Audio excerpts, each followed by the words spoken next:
What's up, everyone? Brandon here with IGN. I'm super excited to be joined by Richard Foge, design director on State of Decay 2. Right on. Nice to meet you. Good job with my name. Thanks. All right, we nailed it. So we're going to be looking at characters right now. So State of Decay 2 has always had some really interesting characters that you get as survivors to bring into your shelter.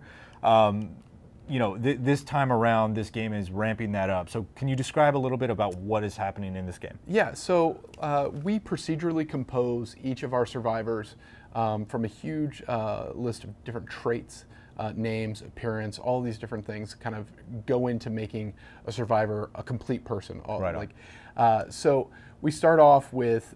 this is Xena. This is Xena. Xena Tinky. Xena Tinky. And she's been in this community a while, to the point where she's built up to become a hero. Every survivor that joins your community goes from recruit to citizen to hero. Once they become a hero, they provide a special bonus. You can see here with Xena, she's providing the ammo wish list hero bonus, which gives a community +1 ammo per day. Awesome. There's also a hint there, like her leadership style. If we were to make Xena a leader of the community, she would be a warlord, and that leads to some late game interesting stuff that's going to go on. Interesting. Okay. So you can actually promote them. Yeah, and I'll show you that in just a second, but yeah, you can promote one of the survivors in your community up to be the leader, and that sort of defines the character of your community as a whole.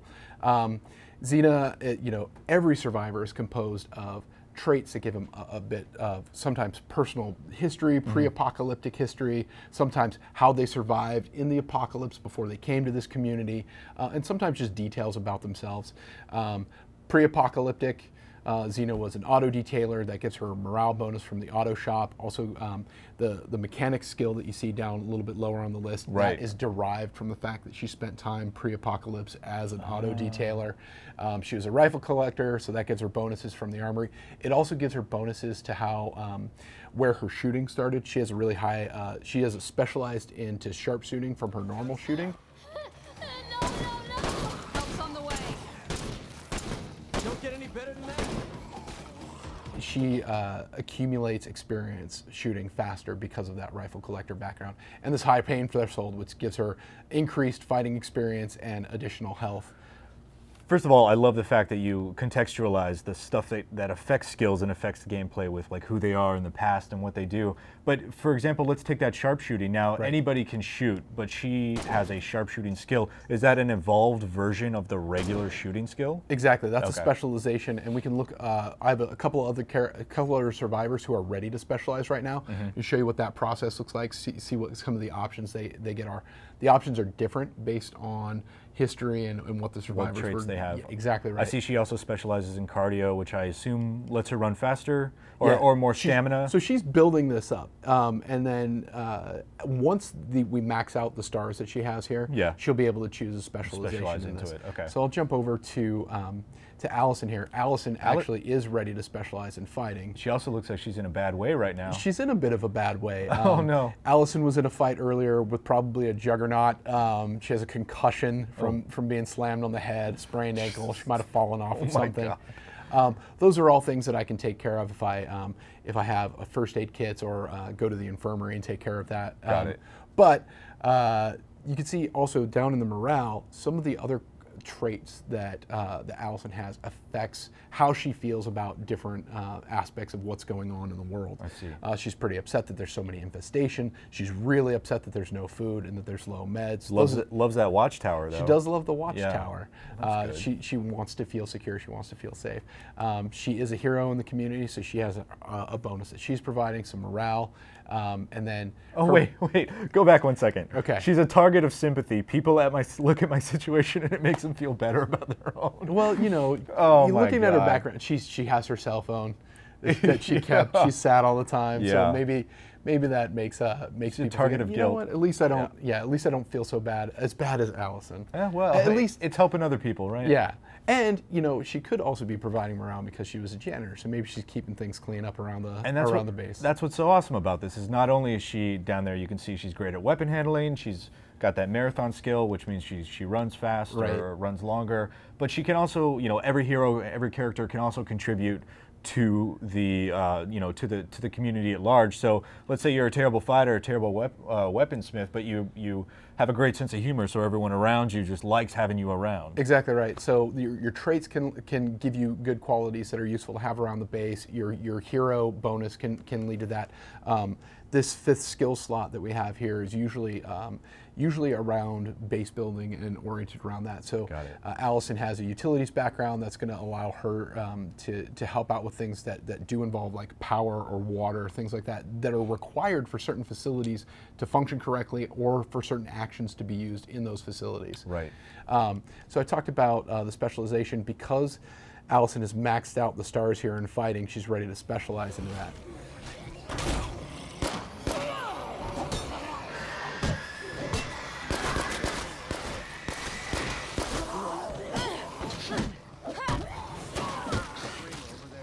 And so we have 2 options. Some characters can have up to 4 options, again, based on their traits, based on their background. If we had somebody who had a background that was like an action movie choreographer or something like that, for instance, they might probably have all 4 options available to them. Okay. But for now, we can choose to improve her close combat, which means that using no weapons except for that close combat weapon, screwdriver, the knife, the one that comes with you. Exactly. Yeah. She's going to be much better at using that. Or we can do endurance. Endurance is going to give her more health. She's not going to take as much damage or these injuries, which she's obviously prone to, and give her a special attack. So what do you recommend here? What are we going to go with? Just because of again, the amount of trauma she's already accumulated, I'm going to specialize into endurance. And you can see that now that we've unlocked that, in addition to the additional max health, the injury severity reduction, that now she has a move on LB and X that gives her the slam attack. We were looking at some stuff earlier. Yeah, she picks him up and like flips him over the head. Slams him down on the ground, sets him up for a kill. It's fantastic. It's a great move. Cool. And so I'll just ignore that gravestone in the background. It's not important at all right for what we're talking about. Oh God, I don't want to know what happened. This is Ben's in a great mood right now. He's cheerful. He's got a lot of good morale coming in. He likes to garden, decent tools and things like that. He's got some decent tools, all right. Yeah, good hero bonus. His hero bonus increases the action speed around the base. So again, an individual survivor might not necessarily be the best person out in the field, but they might be contributing to the community in other ways. And vice versa, right? You got a bona fide ninja, but he's just kind of an a-hole back at the community and nobody likes having him around, so that's a trade-off you have to make. Right, and you do have to make hard choices sometimes about like, our morale is incredibly low. Why is it so bad? This guy that's a great fighter also is a huge jerk. Maybe we should kick him out. It's things that you have to think about in the context no of easy the decisions. No easy decisions. So again, morale bonuses from the workshop. And again, like there are so many things that can affect the way you consider a survivor's role in your community. He has a crazy metabolism. That's great. It gives him all this additional stamina, but he eats more food every day. And that can lead to some problems later on as well. Right on. Okay, so Dion's our doctor, also a pretty good fighter, citizen in the community. Once we fill up that meter and he reaches hero status, we're going to get additional med storage. And that meter is filled up by completing tasks and going out foraging, scavenging, stuff like that. Going out into the world and accomplishing specific goals. Also by doing some of the stuff back at the base, but mostly it's about going back out into the world. And he's an optimist, and that's great most of the time, but sometimes he pisses people off. Annoys irritable community members. That guy that's just like, hey, everything's great, everything's bright, fine. sunshiny. Yeah. Sometimes it gets Tone it down, Dion, tone it down. Eamon here, he's not doing so great. He's got blood plague, and he's not checked into an infirmary, so he's got 102 minutes until ghastly death. Well. And, you know, that's not too great. Something that we might need to take care of at some point in the future. But he's a great party planner. And that's great for morale. You know what? Even in the apocalypse, you need a party. Right. He was a cake decorator and an environmentalist. He's very happy that the carbon footprint has been reduced. Now this is apocalypse. Well, I speaking of carbon footprints, I imagine he's going to be capped on his cardio skill down there because he has asthma. That's exactly right. So, in addition to having traits and background that can increase the speed at which you will level up in a skill or where you start in a skill, you can have traits that will reduce your possibility space in that skill. So his cardio is always going to be capped at 4, which means that he's never going to get to the full 7 that he needs to specialize. Okay. So that's what he's going to be. Fortunately, he actually has turned out to be pretty useful in the community, good gunslinging skills. The endurance is going to reduce the amount of damage he's taken, so he's still okay in a fight, but he's going to get winded really fast. So you definitely don't want to be caught out in the world without a vehicle as Ilyen here.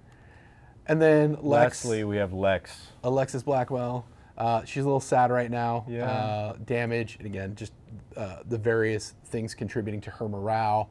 She's got blood plague as well, so that's I'm depressing. sensing a pattern right now, sure. She's getting close to being a hero as well, but she's got shooting. I'm going to specialize her shooting. I was going to specialize her shooting. I made a friend. Yeah, we had somebody sneak in here. I'm going to jump back down here. I'm going to specialize into gunslinging because that's a fun. Improve by shooting enemies. Okay. Improve by shooting enemies. And you can see there that snap to targets while aiming. That's something that's going to consume stamina because it's very powerful.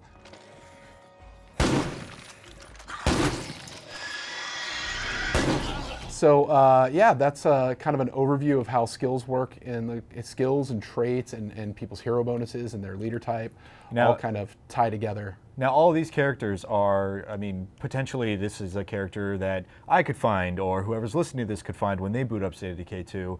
These are all procedurally generated characters, and you don't know what you're going to get, what hand you're going to be dealt. Just like real life, you never know what somebody's going to turn out to be and how they're going to, what they're going to contribute to your group overall. So everybody's community composition, everybody that plays State of Decay is going to have a completely different community.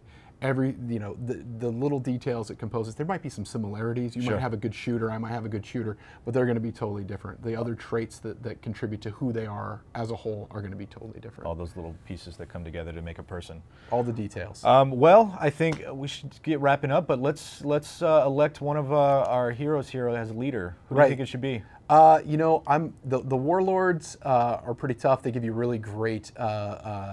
They give you access to this really great facility that lets you make any kind of ammo. That's fantastic. Builders are more focused on kind of creation, building the world back up. They tend to be my favorite. Traders are great. They get you some folks that you can trade with. But I'm going to go ahead and go with Allison here as the builder. Promote her to leader. We did it. We have a leader now. We have a leader now. All right. She's ready to go. And so now we have access to different functionality in the base that we didn't have before, and that's going to start us on our path towards the end game. Right on. Well, hey, that's a quick look at the character system in State of Decay 2. Richard, thank you so much for joining me and walking me through it. My pleasure. All right. Well, we are looking at State of Decay 2 all month long. It's part of IGN First, so for much more, stick around.